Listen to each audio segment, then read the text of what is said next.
श्री राम जय जय राम, श्री राम जय जय राम। नीलाम्बुजश्यामल कोमलांगम सीता समारोपितवामुवागम माणो महासायकचारुचापं नमामि रामं रघुवंशनाथम्। ओं श्री सीतारामचंद्राभ्यां नमः। उमामहेश्वराभ्यां नमः। ओम श्री एकादशमुखी दक्षिणेश्वर धाम दरगाह नमः। सत्संग करने आज जो है ब्रह्मा जी का भगवत धाम दर्शन और भगवान के द्वारा उन्हें चतुश्लोकी भागवत का उपदेश की कथा है। श्री सुखदेव जी कहते हैं, आत्म मायामृते राजन परस्यानुभवात्मनः न घटेताथ संबंधा स्वप्न दृष्टुरिवांजसा। श्री सुखदेव जी ने कहा, परीक्षित जी, जैसे स्वप्न में देखे जाने वाले पदार्थों के साथ उसे देखने वालों का कोई संबंध नहीं होता है, जैसे स्वप्न में देखे जाने वाले पदार्थों के साथ उसे देखने वाले कोई संबंध नहीं होता है, वैसे ही देहादि से अतीत अनुभव स्वरूप आत्मा का माया के बिना दृश्य पदार्थों के साथ कोई संबंध नहीं हो सकता। विविध रूप वाली माया के कारण वह विविध रूप वाला प्रतीत होता है, पर और जब उसके गुणों में रम जाता है तब यह मैं हूँ या मेरा है इस प्रकार मानने लगता है।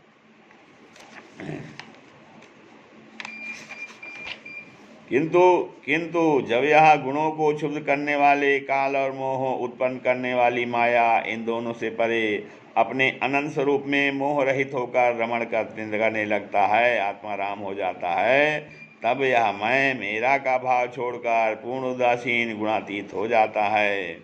फिर ब्रह्मा जी की निष्कपट तपस्या से प्रसन्न होकर भगवान ने उन्हें अपने रूप का दर्शन कराया और आत्म तत्व के ज्ञान के लिए उन्हें परम सत्य परमार्थ वस्तु का उपदेश किया।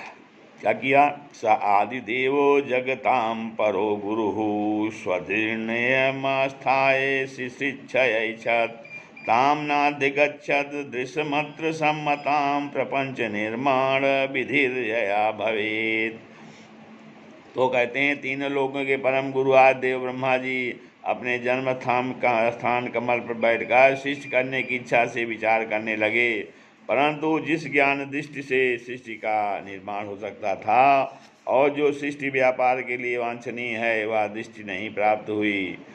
एक दिन वे यही चिंता कर रहे थे कि प्रलय के समुद्र में उन्होंने व्यंजनों के 16वें एवं 21वें अक्षर ता तथा पा को तप करो इस प्रकार 2 बार सुना। परीक्षित, महात्मा लोग इस तप को ही त्यागियों का धन मानते हैं। यह सुनकर ब्रह्मा जी ने वक्ता को देखने की इच्छा से चारों ओर देखा, परंतु वहाँ कोई दूसरा दिखाई न दिया पड़ा। वे अपने कमल पर बैठ गए और मुझे तप करने की प्रत्यक्ष आज्ञा मिली है ऐसा निश्चय कर और उसी में अपना ही समझकर उन्होंने अपने मन को तपस्या में लगा दिया। ब्रह्मा जी तपस्वियों में सबसे बड़े तपस्वी हैं, उनका ज्ञान अमोघ है। उन्होंने उस समय 1 सहस्र दिव्य वर्ष पर्यंत एकाग्र चित्त से अपने प्राण मन कर्मेंद्रिय और ज्ञानेंद्रियों को वश में करके ऐसी तपस्या की जिससे वे समस्त लोगों को प्रकाशित करने में समर्थ हो सके। तस्मै स्वलोकं भवान् सभाजितः संदर्शयामास परम नयत्परम व्यपेत संक्लेश विमोह साध्वसं स्वदिष्ट बुद्धिर्विबुधैरभिष्टुतम। उनकी तपस्या से प्रसन्न होकर भगवान ने उन्हें अपना वह लोक दिखाया जो सबसे श्रेष्ठ है और जिससे परे कोई दूसरा लोक नहीं है। उस लोक में किसी भी प्रकार के क्लेश मोह और भय नहीं है। जिन्हें कभी एक बार भी उसके दर्शन का सौभाग्य प्राप्त हुआ है वे देवता बार बार उसकी स्तुति करते रहते हैं।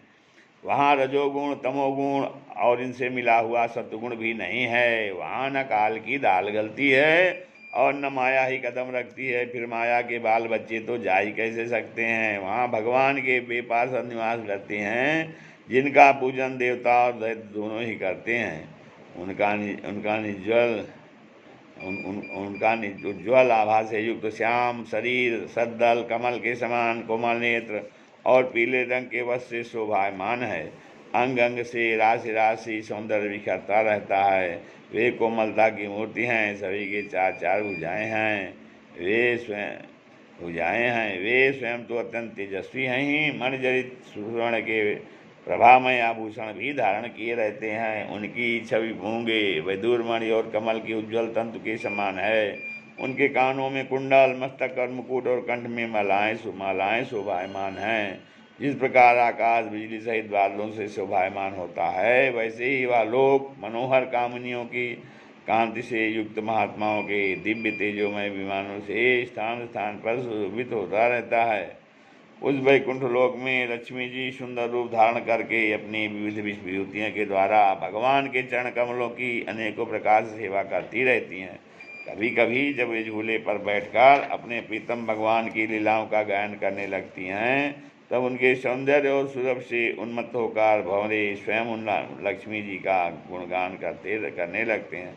ब्रह्मा जी ने देखा कि उस दिव्य लोक में समस्त भक्तों के रक्षक लक्ष्मीपति, यज्ञपति एवं विश्वपति भगवान विराजमान हैं। सुनंद, नंद, प्रबल और अरहण आदि मुख्य मुख्य पार्षद गण उन प्रभु की सेवा कर रहे हैं।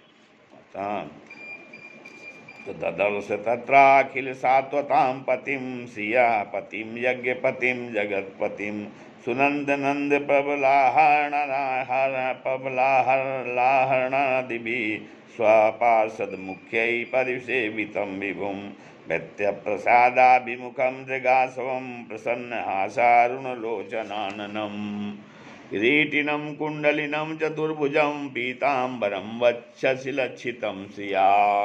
तो उनका मुख कमल मधुर ब्रह्मा जी ने देखा कि उस दिव्य लोक में समस्त भक्तों के रक्षक लक्ष्मीपति, यज्ञपति एवं विश्वपति भगवान विराजमान हैं। सुनंद, नंद, प्रबल और अरहण आदि मुख्यों के पार्षद गण उन प्रभु की सेवा कर रहे हैं। उनका मुख कमल प्रसाद मधुर मुस्कान से युक्त है। आंखों में लाल लाल डोरियां हैं। बड़ी मोहक और मधुर चितवन है। ऐसा जान पड़ता है कि अभी अभी अपने प्रेमी भक्त को अपना सर्वस्व दे देंगे। सिर पर मुकुट, कानों में कुंडल और कंधे पर पीताम्बर जगमगा रहे हैं। अवश्य स्थल पर एक सुनहरी रेखा के रूप में श्री लक्ष्मी जी विराजमान हैं और सुंदर 4 भुजाएं हैं। वे एक सर्वोत्तम और बहुमूल्य आसन पर विराजमान हैं। पुरुष, प्रकृति, महातत्व, अहंकार, मन, 10 इंद्रिय, शब्दादि 5 तन्मात्राएँ और पंचमहाभूत, ये 25 शक्तियाँ मूर्तिमान होकर उनके चारों ओर खड़ी हैं। समग्र ऐश्वर्य, धर्म, कीर्ति, श्री, ज्ञान और वैराग्य, इन 6 नित्य सिद्ध स्वरूप रूप वो शक्तियों से वे सर्वदा मुक्त रहते हैं। इनके अतिरिक्त और कहीं भी ये नित्य रूप से निवास नहीं करती। वे सर्वेश्वर प्रभु अपने नित्य आनंदमय स्वरूप में ही नित्य निरंतर निमग्न रहते हैं। उनका दर्शन करते ही ब्रह्मा जी का हृदय आनंद के उद्रेक से लबालब भर गया। शरीर पुलकित हो उठा, नेत्रों में प्रेमाश्रु छलक आए। ब्रह्मा जी ने भगवान के उन चरण कमलों में जो परमहंसों के नित्य मार्ग से प्राप्त हो सकते हैं, सिर झुकाकर प्रणाम किया। ब्रह्मा जी के प्यारे भगवान अपने प्रिय ब्रह्मा को प्रेम और दर्शन के आनंद में निवाग शरणागत तथा प्रजाशिष्ट के लिए आदेश देने के योग्य देखकर बहुत प्रसन्न हुई। उन्होंने ब्रह्मा जी से हाथ मिलाया तथा मंद मुस्कान से अलंकित वाणी में कहा। श्री भगवान ने कहा, त्वया हम तोषिता सम्यक वेद गर्भ से शिक्षया चिरमृतेन तपसा दुस्तोषा कूट योगिनाम। ब्रह्मा जी, तुम्हारे हृदय में तो समस्त वेदों का ज्ञान विद्यमान है। तुमने इस रचना की इच्छा से चिरकाल तक तपस्या करके मुझे भली भांति संतुष्ट कर दिया है। मन में कपट रखकर योग साधन करने वाले मुझे कभी प्रसन्न नहीं कर सकते। मन क्रम बचन छाड़ी चतुराई भजत कृपा करी हैं रघुराई। तो तुम्हारा कल्याण हो, तुम्हारी जो अभिलाषा हो वही वर मुझसे मांग लो, क्योंकि मैं मुँह मांगी वस्तु देने में समर्थ हूँ। ब्रह्मा जी, जीव के समस्त कल्याणकारी साधनों का विश्राम पर्यवसान मेरे दर्शन में ही है। तुमने मुझे देखे बिना ही उस जूते का तुमने मुझे देखे बिना ही उस सूने जल में मेरी वाणी सुनकर इतनी घोर तपस्या की है, इसी से मेरी इच्छा से तुम्हें मेरे लोक का दर्शन हुआ है। तुम उस समय इस रचना का कर्म करने में किन कर्तव्य विमूढ़ हो रहे थे, इसी से मैंने तुम्हें तपस्या करने की आज्ञा दी थी। क्योंकि निष्पाप तपस्या मेरा हृदय है और मैं स्वयं तपस्या का आत्मा हूँ। मैं तपस्या से इस संसार के सृष्टि करता हूँ, तपस्या से ही इसका पालन का पोषण करता हूँ और फिर तपस्या से ही इसे अपने में लीन कर लेता हूँ। तपस्या मेरी एक दुर्लंघ शक्ति है। सृजामि तपसी वैदम ग्रसामि तपसा पुनः पुनः विभर्मी तपसा गिरा। तो ब्रह्मा जी ने कहा, भगवान आप समस्त प्राणियों के अंतःकरण में साधन रूप से विराजमान रहते हैं। आपने आप अपने अप्रतिहत ज्ञान से वह जानते ही हैं कि मैं क्या करना चाहिए। नाथ आप कुछ कृपा करके मुझे याचक की यह मांग पूरी कीजिए कि मैं रूप रहित आपके सगुण और निर्गुण दोनों ही रूपों को जान सकूं। आप माया के स्वामी हैं, आपका संकल्प कोई व्यर्थ नहीं होता। जैसे मकड़ी अपने मुंह से जाला निकाल कर उसमें कीड़ा करती है और फिर उसे अपने में लीन कर लेती है, वैसे ही आप अपनी माया का आश्रय लेकर इस विविध शक्ति संपन्न जगत की उत्पत्ति, पालन और संहार करने के लिए अपने आप को ही अनेक रूपों में बना देते हैं और कीड़ा करते हैं। इस प्रकार आप कैसे करते हैं, इस मन को मैं जान सकूं, ऐसा ज्ञान आप मुझे दीजिए। आप मुझ पर ऐसी कृपा कीजिए कि मैं सजग रहकर सावधानी से आपकी आज्ञा का पालन कर सकूं और शिष्य की रचना करते समय भी कर्तापन विभाग से दूर दूर रहें। प्रभो, अब आपने एक मित्र के समान हाथ पकड़कर मुझे अपना मित्र स्वीकार किया था। जब मैं आपकी इस सेवा शिष्य रचना में लगूं और सावधानी से पूर्व शिष्य के गुण कर्मानुसार जीवों का विभाजन करूं, तब कहीं अपने को जन्म कर्म से स्वतंत्र मानकर प्रचार तो स्वतंत्र मानकर प्रबल अभियान न कर बैठूं। श्री भगवान ने कहा, ज्ञानम परम गुह्यम में यद विज्ञान समन्वितम सरहस्यम तदंगम च ज्ञान गदितम मया यावानहम यथा भावो यद्रूपे गुणकर्मकः तथैव तत्व विज्ञानमस्तु मे मदनुग्रहात् अहमेवासमेवाग्रे नायद यद सत्सत्परम पश्चादहम यदि तच्च यो अवशिष्येद सो अस्म्यहम्।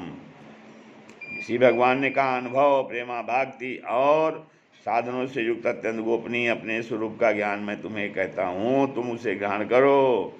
मेरा जितना विस्तार है, मेरा जो लक्षण है, मेरे जितने और जैसे रूप गुण और लीलाएं हैं मेरे के पास है, तुम उनका तत्व ठीक ठीक वैसे ही अनुभव करो। सृष्टि के पूर्व केवल मैं ही था, इससे न कोई था।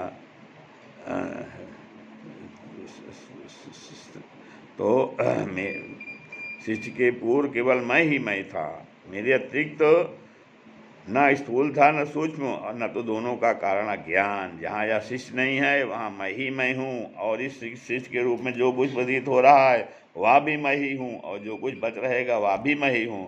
वास्तव में न होने पर भी जो कुछ अनिर्वचनीय वस्तु मेरे अतिरिक्त मुझ परमात्मा में दो चंद्रमाओं की तरह मिथ्याई प्रतीत होती है, अथवा विद्यमान होने पर भी आकाश मंडल के नक्षत्रों में राहु की भांति जो मेरी प्रतीत नहीं होती, इसे मेरी माया समझना चाहिए। जैसे प्राणियों के पंचभूत रचित छोटे बड़े शरीरों में आकाशादि पंचमहाभूत उन शारीरिक कार्य रूप से निर्मित होने के कारण प्रवेश करते भी हैं, और पहले से ही उन स्थानों रूप में कारण रूप से विद्यमान रहने के कारण प्रवेश नहीं भी करते, वैसे ही उन प्राणियों के शरीर की दृष्टि मैं उनमें आत्मा के रूप से प्रवेश किए हुए हूँ, और आत्मदृष्टि अपने अतिरिक्त और कोई वस्तु न होने के कारण उनमें प्रवेश नहीं भी हूँ।